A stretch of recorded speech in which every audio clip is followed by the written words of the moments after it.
Perkenalkan, nama saya Steven, NPM saya 1840286, saya dari UIB jurusan akuntansi.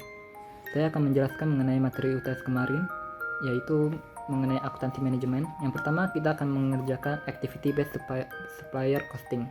Pertama, kita harus membuat yang dia kan di sini diketahui pom company membeli sebuah perusahaan kaca mobil, membeli dari dua supplier yaitu Show Glass dan Apple Glass. Nah, di sini yang A diminta untuk mencari activity rate-nya itu cost untuk suppliers. Yang pertama, kita harus mencari yang itu adverse buying rate, yaitu kita ambil dari activity buying-nya itu adverse buying-nya dibagi dengan insufficient unit. Nah, di sini kita kan biar soalnya udah dibilang 450.000 dibagi 450 tambah 450 tambah 1000 tambah 1000 atau sama dengan 450.000 bagi 2.900, yaitu dapatnya 115,17 atau boleh kita bulatkan menjadi 115,2. Nah, untuk yang kedua itu kita harus kerjakan supplier return rate, yaitu kita ambil dari activity-nya, supplier return-nya itu yaitu 115.000, habis itu kita bagi dengan return unitnya totalnya, yaitu 30, 30, 120 dan 1200. Jadi kita akan mendapatkan hasilnya 83,33 atau 83,3. Untuk yang B, dia meminta untuk menghitung total unit purchasing cost-nya itu untuk setiap supplier. Nah, kita bikin tabel aja ya, seperti yang ada di contohnya nanti. Nah, di situ ada dibilang adverse buying-nya itu 155,2 dikali 450 nya itu dari insufficient unit. Nah, dikalikan mereka nanti masukinnya ke side atau ke windshield ke unitnya. Nanti kalau sudah mengerjakan adverse-nya kan 155,2 kali 450 seperti itu. Nanti lanjut ke bawah, habis itu kita masuk ke supplier return-nya. Kita masukin yang tadi, yang supplier return rate-nya dikali dengan return unitnya. Nah, setelah itu kita akan mendapatkan total cost. Setelah itu kita harus membagi dengan unit purchase-nya. Unit purchase-nya ada di soal, yaitu 15.000, 15.000, 24.000, 24.000. Nah, nanti kita akan dapat unit cost-nya 4,8, 4,8, 6,9 dan 10,6. Nah, di sini ada dibilang unit purchase cost-nya. Kita harus tambahin dari soal. Nah, di situ ada dibilang 47, 122, 42 dan 120. Nanti hasil totalnya itu kita akan mendapatkan 51,8, 126,8, 48,9 dan 130,6. Untuk yang C, dibilang kenapa kita harus melakukan value chain analysis. Tolong dijelaskan untuk disambungkan dengan strategi cost management. Nah, kita harus melakukan value chain analysis itu seperti kita melakukan pengawasan kepada setiap unit-unit kerja. Jadi kita akan mengetahui apa yang kekurangan dan kelebihan unit-unit itu tersebut. Nah, kalau kita sudah menganalisis berarti kita tahu kekurangannya. Dengan tahu kekurangannya, kita bisa menyusun biaya sebaik-baiknya, yaitu kita bisa menyusun strategic cost management. Oke. Nah, untuk yang kedua kan dia akan membicarakan productivity measurement. Nah, di sini dibilang ada Roxon Company memproduksi kain wol dengan buatan tangan. Nah, di sini dia dibilang memiliki material dan labornya. Nah, beberapa tahun belakangan profit yang dihasilkan itu turun karena biaya yang dihasilkan oleh kedua material dan labornya ini meningkat. Nah, jadi presidennya ini mau untuk melisting karena harga produk mereka itu tetap, tapi mereka mau melisting mesin yang baru untuk meningkatkan penjualan. Nah, di sini ada yang pertama kan dibilang compute partial productivity ratio dan mendescribe-nya, ya, membandingkannya dengan mesin yang sudah ada. Nah, di sini pertama kita harus menghitung existing machine-nya dulu, presentasinya. Di sini kan kita ada material productivity ratio-nya itu 300.000 dapat dari output produce and sold-nya. Habis itu kita bagi dengan material use-nya, karena ini kan material. Nah, nanti dapat dari 300.000 bagi 600, dapatnya 0,5. Habis itu kita harus menghitung labor productivity ratio. Di situ kita harus menghitung 300.000 dibagi dengan labor use 150.000. Makanya dapat 300 bagi 150 dapatnya 2. Nah, untuk yang kita akan menghitung yang mesin A, mesin yang baru yang akan di leasing. Nah, di mesin A ini kita harus menghitung material productivity rasionya juga. Nah, di sini kan yang mesin A dibilang outputnya itu 360. Jadi kita bagi dengan material yang dia pakai yaitu 16.000, dapatnya 360 bagi 16.000 dapatnya 0,6. Habis itu kita harus menghitung labornya juga. Labornya itu kan 360 dibagi dengan 150 labor yang dipakai, dapatnya 2,4.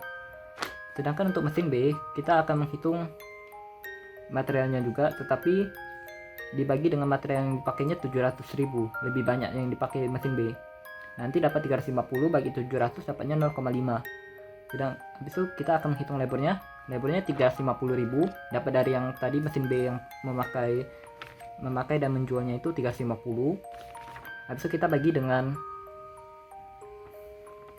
labor use-nya itu 200.000. Jadi 350 bagi 200.000 dapatnya 1,75. Nah, kan kita udah dapat nih persentase mereka semua yang existing, mesin A dan mesin B. Kita akan membandingkan. Di sini untuk yang mesin A, material productivity rasionya itu lebih tinggi, 0,6 dibandingkan yang existing menu yaitu 0,5.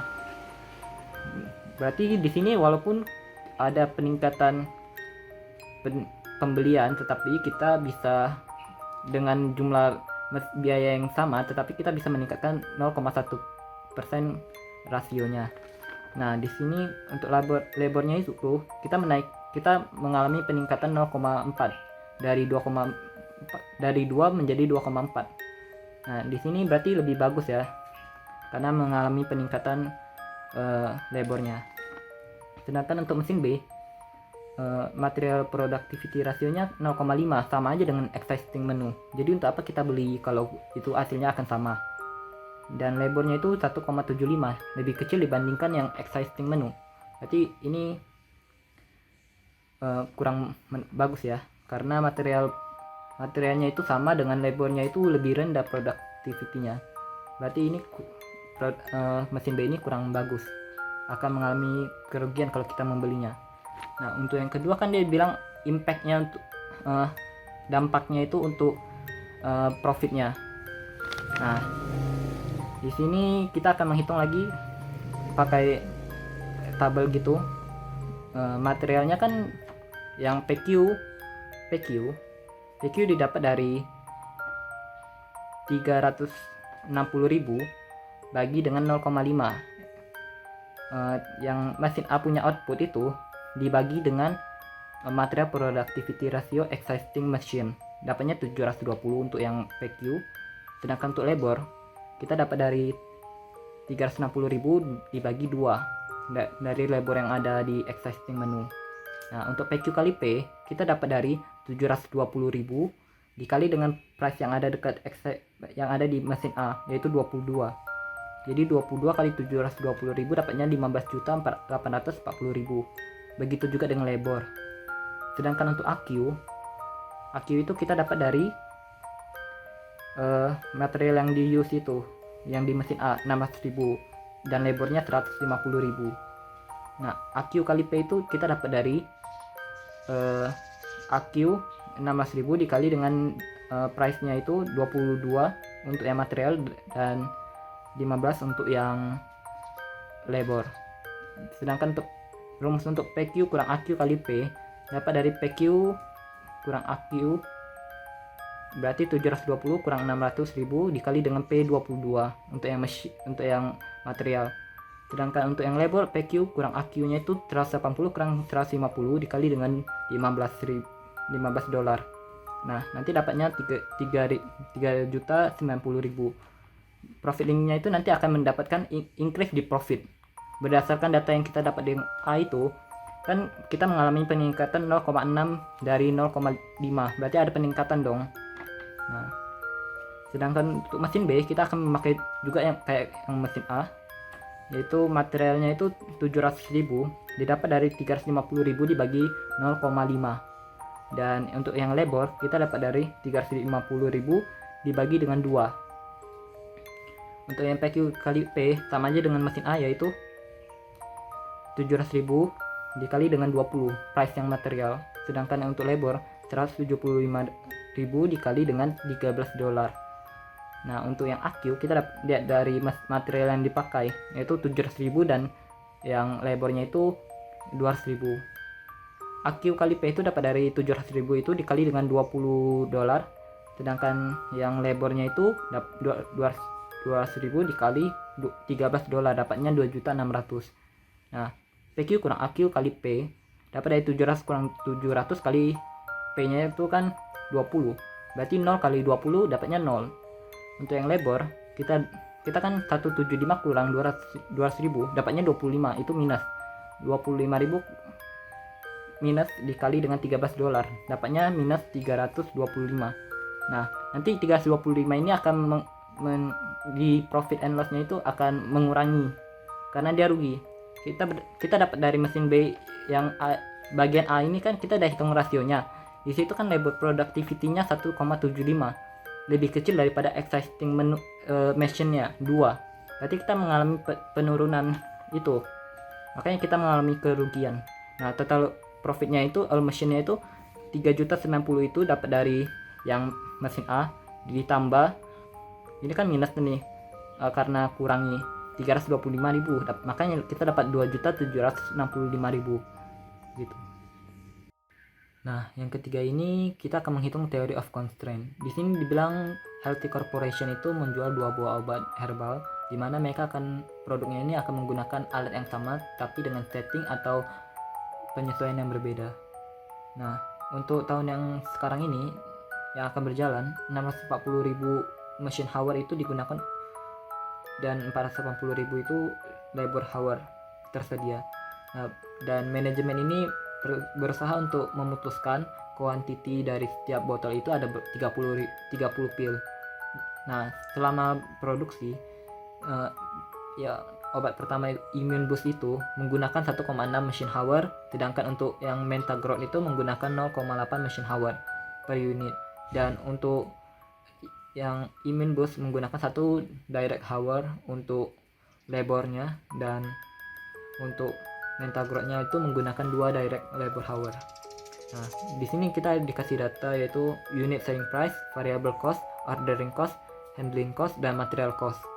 Nah, perusahaan ini bisa menjual tidak lebih dari 400.000 botol itu untuk Immune Boost dan 480.000 botol itu untuk Mentagrowth. Nah, untuk awal 2020 ini manajernya itu berusaha untuk memperkirakan produksi unitnya itu berdasarkan drivernya.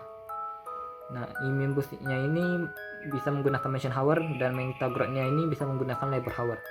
Nah, di sini yang pertama itu kita disuruh menghitung unit dari setiap produk yang akan diproduksi untuk meningkatkan maximize profitnya itu. Nah, habis itu kita dibilang what is the total contribution margin. Kita disuruh untuk hitung itu by this optimal mix. Nah, yang pertama itu kita akan menggunakan metode substitusi. Kita pakai yang kayak yang di jawaban ya, X itu lebih besar daripada 400.000, itu maksudnya X itu adalah Immune Boost dan Y itu maksudnya adalah Mentagrowth. Y lebih kecil atau sama dengan 480.000. Jadi kita masukin aja yang 1,6 X itu didapat dari 1,6 machine hour yang X mesin yang untuk Immune Boost dan tambah 0,8 Y, berarti 0,8 machine hour yang untuk Mentagrowth, lebih kecil daripada 640.000. Nah, X tambah 2Y itu maksudnya adalah 1 direct labor hour ditambah 2 direct labor hour buat yang Mentagrowth, lebih kecil daripada 480.000. Nah, di sini kita akan mendapatkan 1,6X tambah 0,8Y sama dengan 640.000 dibagi 0,8. Nah, 2X tambah Y sama dengan 800.000. Y sama dengan 800.000 dikurang 2X. Nah, X tambah 2Y sama dengan 480.000. X tambah 2 kali Y. Y-nya itu kan tadi 800.000 dikurangi 2X sama dengan 480.000. X tambah 1.600.000 dikurang 4X sama dengan 480.000. Kita pakai metode substitusi, jadi minus 3X sama dengan 480.000 dikurangi 1.600. X sama dengan minus 1.120.000 dibagi minus 3, dapatnya 373,333. Nah, Y-nya itu kan 800.000 dikurangi 2X. 800.000 dikurangi 2 kali 373,333. Nah, dapatnya adalah 800.000 kurangi 746,666, dapatnya 5334. Nah, di sini kita akan buat tabel, yaitu yang untuk mencari contribution marginnya itu, unitnya itu. Nah, untuk ini semuanya nanti akan dihitung menggunakan metode substitusi ya. Jadi hasilnya adalah seperti ini. Nah, di sini ada dapat salesnya 1493332. Sedangkan untuk mental growth-nya 256.003. Nah, variable cost-nya mendapatkan 298.666 dan mental growth-nya 53334. Ordering cost-nya 149.333 dan mental growth-nya 32.000. Handling cost-nya itu 74.667 dan mental growth-nya 21334. Material cost-nya 373.333 dan mental growth-nya adalah 85334. Nanti dapat contribution marginnya itu dari sales kurang variabel kurangi ordering kurangi handling kurangi material, dapatnya untuk yang immune boostnya itu 597.333. Sedangkan untuk mental growth-nya dapatnya 64.001. Nah, contribution margin per unitnya itu maksudnya adalah contribution margin bagi unitnya. Jadi kita 597.333 dibagi 373.333 dapatnya 1,6. Nah, untuk yang mental growth-nya itu kita dapat 64.001 dibagi dengan 53334, dapatnya 1,2 dolar. Untuk yang kedua, dia disuruh gambar grafik. Nah, kita akan menggunakan diagram Cartesius di sini dibilang. Jadi kita akan menampilkan jawabannya dekat layarnya, yaitu diagram Cartesius.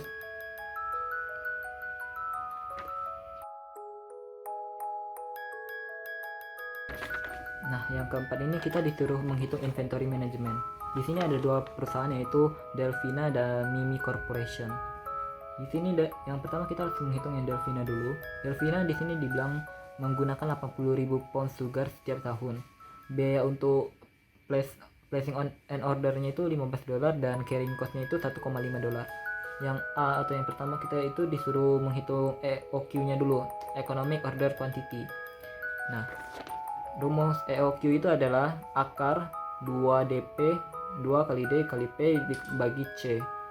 Nah, 2 nya itu dikali dengan 80.000 pound-nya itu, habis itu dikali dengan 15 dolar. Nah, habis itu dibagi dengan 1,5 dolar carrying cost-nya. Nah, habis itu dapat kita kalau 2 kali 80.000 kali 15 kali bagi 1,5 dapatnya adalah akar 1.600.000 atau sama dengan 1264,9. Kita pembulatin jadi 1265. Nah, yang kedua kita disuruh carrying cost-nya itu berdasarkan EOQ. Nah, kita kan carrying cost-nya itu 1,5 dikali dengan 1265 dibagi dengan 2. Dapatnya 948,8 atau 949 dibulatin. Dan kita harus hitung ordering cost-nya. 15 dolar dikali 80.000. Nah, habis itu dibagi 1265 dari EOQ sama dengan 948,6 atau 949. Nanti yang carrying cost ditambah ordering cost dapatnya total cost yaitu 1898. Nah, yang ketiga ini kita atau C ini kita disuruh menghitung reorder point-nya itu. Nah, rumus reorder point itu average rate of usage dikali lead time. Nah, di sini kan ya di selalu udah dibilang kalau average-nya itu 250 pound per hari dengan asumsinya itu lead time-nya itu 7 hari. Jadi kita kalikan aja 250 kali 7. Dapatnya adalah 1750. Nah, untuk yang keempat itu atau D itu kita disuruh menjelaskan perbedaan JIT dan tradisional. Nah, untuk yang JIT itu just in time itu kita kayak setiap barang kita sudah habis kita akan memesannya dulu sebelum-sebelumnya. Jadi kita tidak mempunyai biaya gudang atau penyimpanan. Jadi kalau kita sudah order dia akan sampai waktu kita membutuhkannya. Nah, untuk tradisional ini kayak kita mempunyai stok barang yang banyak-banyak di penyimpanan dan ada biaya penyimpanannya gudang. Sedangkan untuk just in time ini untuk sebenarnya untuk mengetahui tingkat penjualan kita aja. Jadi kalau ada orang yang mau pesan, ya udah kita pesan juga dari supplier. Jadi kita tahu ada peningkatan pembelian kita atau tidak. Nah, untuk yang Mimi Corporation ini dia bilang dia adalah organisasi service untuk produser HP. Nah, di sini ada dibilang annual demand of partnya itu 35.000 unit. Unitnya itu di order setiap kali, di ordernya itu setiap 600 kali unit. Biaya untuk placing and receiving an ordernya itu $30 per order. Cost of carrying one unitnya itu untuk satu tahun $4 per unit. Nah, yang pertama kita disuruh hitung calculate EOQ, Economic Order Quantity. Nah, di sini EOQ kan yang tadi kayak yang Darvina, rumusnya adalah akar 2DP bagi C. Nah, kita kalikan aja akar 2 kali 35.000 dikali 30 unit, $30. Habis itu dibagi dengan 4 carrying cost-nya. Nah, nanti akan dapatnya akar 525.000 sama dengan 724,6 atau 725 dibulatin. Yang kedua kita disuruh hitung total cost-nya by order quantity as EOQ. Jadi carrying cost-nya itu kita menghitung carrying cost untuk mendapatkan total cost. Carrying cost-nya itu $4 yang carrying-nya itu dikali 725 dari EOQ dibagi dengan 2 sesuai rumus sama dengan 1450. Untuk ordering cost kita kalikan $30 yang placing and receiving, habis itu dikali dengan 35.000 yang kita pesan itu partnya itu dibagi dengan 725 EOQ, dapatnya adalah 1448,3 atau 1448. Nanti total costnya itu adalah total carrying cost ditambah ordering cost. Jadi 1450 tambah 1448. Total costnya adalah 2898.